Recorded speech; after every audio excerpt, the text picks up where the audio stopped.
This bill forms the last part of the budget proposals which the finance minister introduced on the 15th May this year.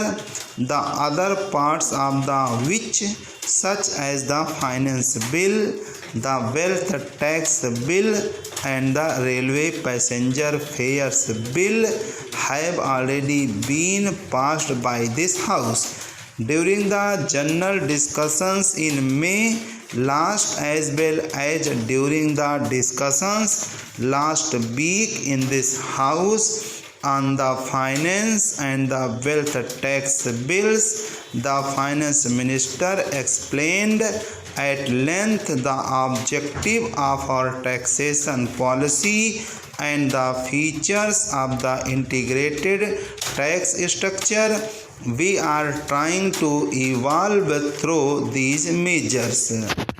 I need not traverse the same ground again except to stress that the bill now before the House forms an essential component of this integrated scheme of taxation. The purpose of this measure is, as I have already stressed, threefold. Firstly, it is undoubtedly the augmentation of public revenues to the extent this measure is capable of doing so. Secondly, which in my opinion is even more important, it is to reduce the excessive consumer spending and divert the surplus funds towards savings. And lastly, together with the wealth tax and the income tax acts, it would provide an effective weapon to counter tax evasion and avoidance. Before I take the House through the provisions of this bill as passed by the Lok Sabha, I may say that the scheme of expenditure tax has not been without adequate support not only in the other house but also among the public at large. Undoubtedly, we had to face some opposition and criticism, but the criticism was not one-sided. There were those who argued that the measure did not go far enough and that it gave far too many concessions and exemptions. There were others who wanted these concessions and exemptions to be enlarged, and at others, though they were comparatively few, who objected to this measure in principle on the ground that this measure has not been tried elsewhere, that it would lead to an accusative probe of a person's private life and that it would cause undue harassment. About this question of harassment, the finance minister talked at length the other day in the other house.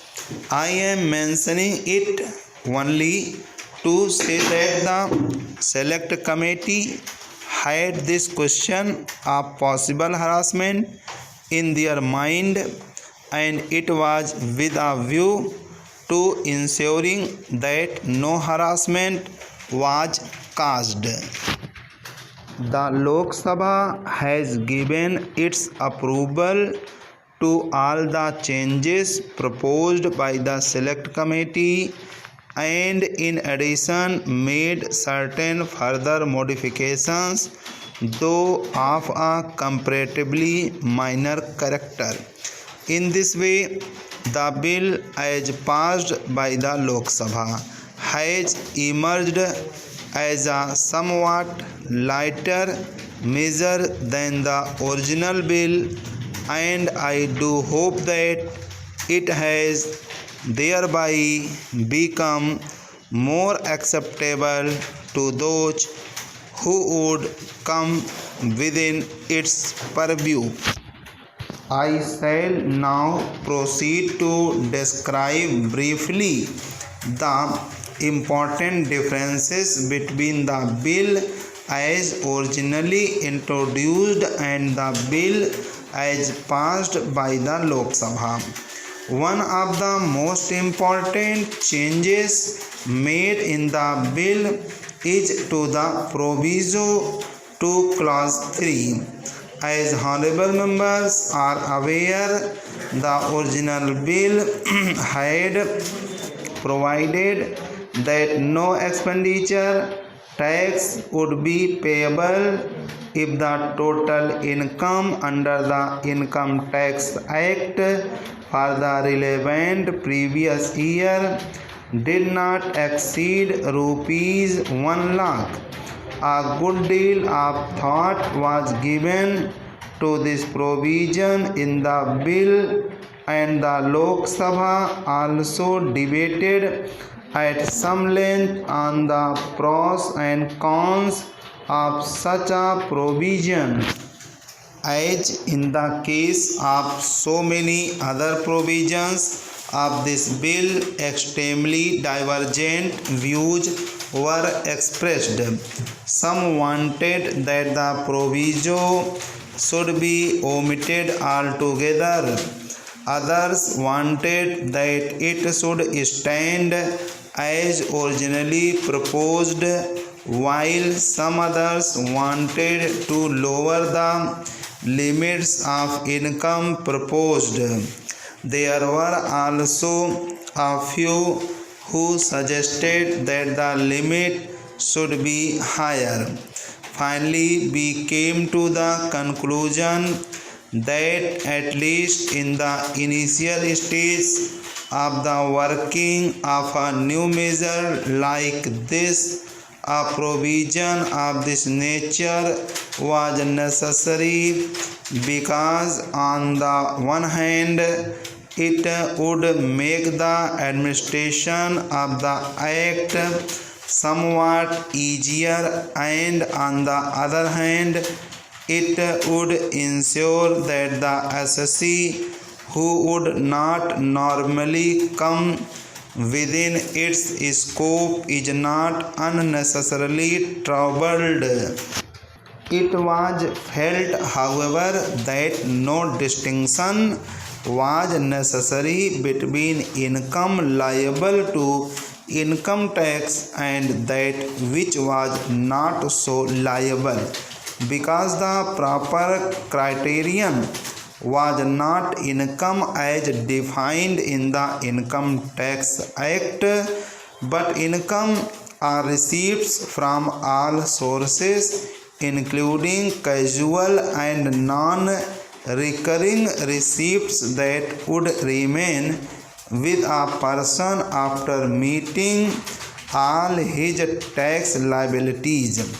According the proviso as passed by the Lok Sabha restricts the levy of expenditure tax to such persons whose net income, that is the income remaining after paying the tax from all sources during any year, exceeds rupees 80,000.